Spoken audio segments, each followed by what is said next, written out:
is going on, everybody? Welcome back to JellyGoonTv. Welcome back to my beautiful viewers and subscribers, of course. Welcome back to this gorgeous channel. Check down in the description for the merch, Instagram, Twitter, Facebook, everything like that. And let's get into the movie. So today we're going to react to McDonald's opens in Hungary, Moscow, but costs half a day's wages for lunch, 1990. So in 1990 there was communism. I think communism went under in 1995, I guess. I don't really know. I'm sorry if I got that wrong. But McDonald's was open inside of Russia. McDonald's is American. That is crazy. That is top-notch revolution, because Russians, they really did hate Americans back then. I just think they were uneducated about Americans, like most people are today that hate Americans. They really uneducated on it and believe in all the stereotypes, even though there are a lot. But yeah. Anyway, without further ado, we're gonna react to this. So let's see what's going on and how the people react. Because if I come home with a paycheck that is in half, my wife is gonna kill me. Let's go. Well, it's been 14 years in the making, and today, finally, McDonald's threw open the doors to its first restaurant in Moscow. And make no mistake, this was an event of major gastronomic proportions. Our Moscow correspondent, Don Murray, savored the cultural revolution that surrounds the Big Mac's arrival in Moscow. A feast in the time of plague. The words of Alexander Pushkin, Russia's greatest poet. In this new time of troubles, on the square that bears his name and statue, Pushkin now contemplates McDonald's. And the question is, was this the feast he wrote about?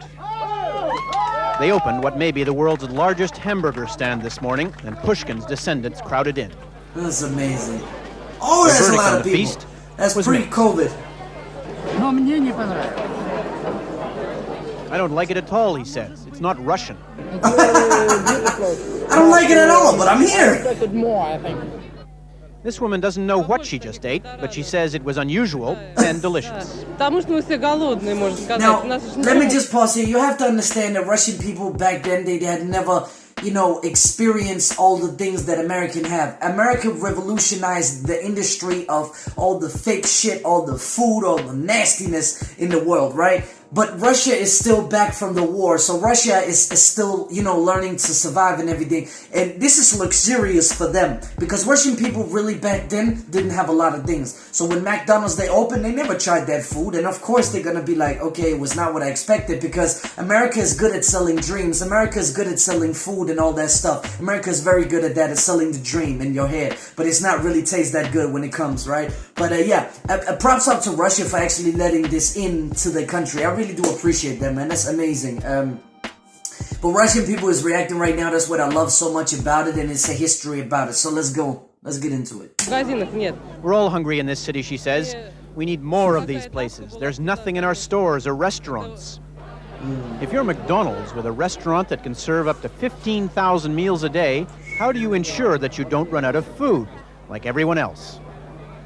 The answer lies in a Moscow suburb, a complete food processing plant, part of McDonald's $50 million investment here, where 14,000 buns per hour are baked, where 3,000 tons of potatoes are peeled and measured,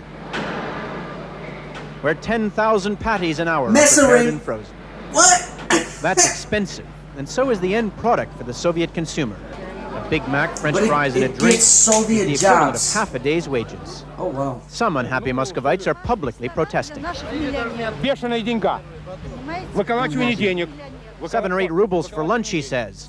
They're ripping us off. But those inside are still trying. Let me pause here. Of course they are ripping you off. Of course they're ripping you off, bro. It's McDonald's. Of course they're ripping you off. You pay way too much than you're supposed to pay, but you do it because it's commercialized. It's amazing. That's how you do it in the world today. Everything is uncommercial. It's just not uncommercial, but over-commercial. So everything is not even the price. For example, Apple has that price because it's a product that people, they want. So the more price you put on it, the more people want it, because it's luxurious things. And if they have the product, they get the luxurious things, and therefore they feel like they're rich or they have a nice time. It's called brains of humans. Yeah. But definitely you are getting cheated on McDonald's, but nonetheless, it is still great food. I love it sometimes. It's not like, I would rather, choose a big steak over McDonald's, but McDonald's is okay if you're in a hurry or you're hungry or you got hangover or something quick, man. And it's kind of cheap, so why not, right? Let's go. To digest the service. Разлил свой, просто я не так поставил. I spilt my milkshake, he says, and I thought they'd bawl me out. Instead, they gave me another one.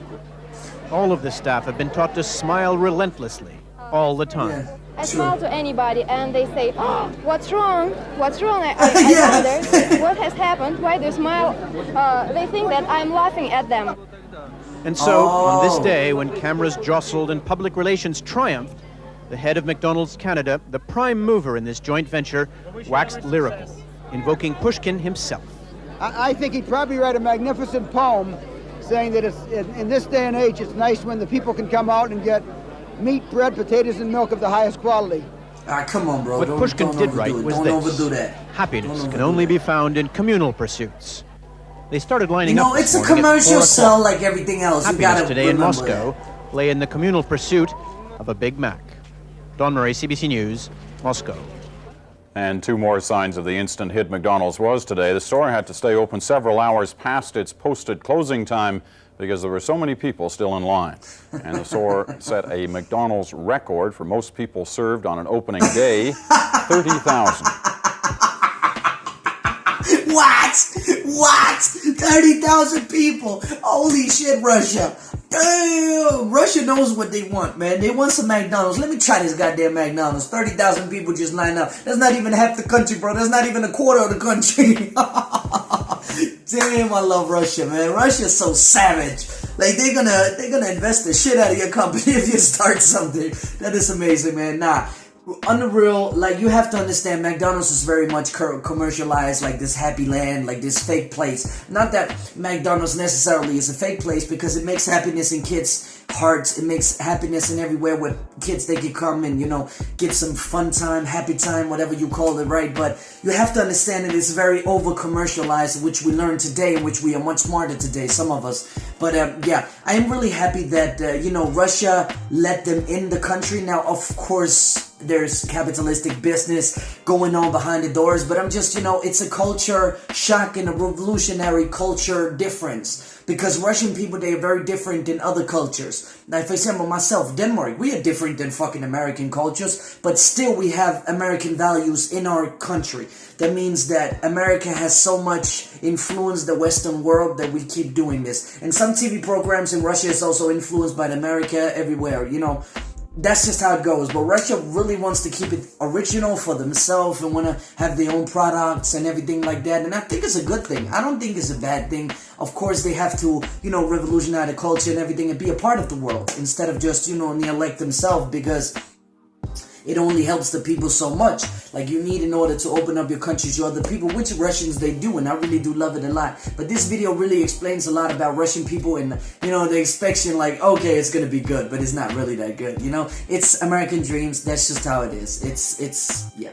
It's special. Anyway, guys and girls, if you love this little history piece, I love it so much to learn about Russia. I think it's a very beautiful piece. I actually wonder when McDonald's actually came and if it was legal, because I'm like, dude, they don't like Americans, so why would you have a McDonald's? Like, but yeah. Anyway, guys and girls, comment down below what you think about this video. Of course, it'd be massively appreciated. What do you think about McDonald's and Western influence coming into Russia? Please let me know down below. It'd be massively appreciated. I will to read the comments, of course. Anyway, also please do subscribe and hit that notification button to get updated on the newest videos that come to this beautiful channel. The beautiful Jelly Goon Squad is in the building, so please do subscribe. We need 100 subscribers in each to reach 13,000. And it's gonna be amazing, man, I swear. So anyway, guys and girls, I love you so much, and thank you for the beautiful support. You are everything in my world.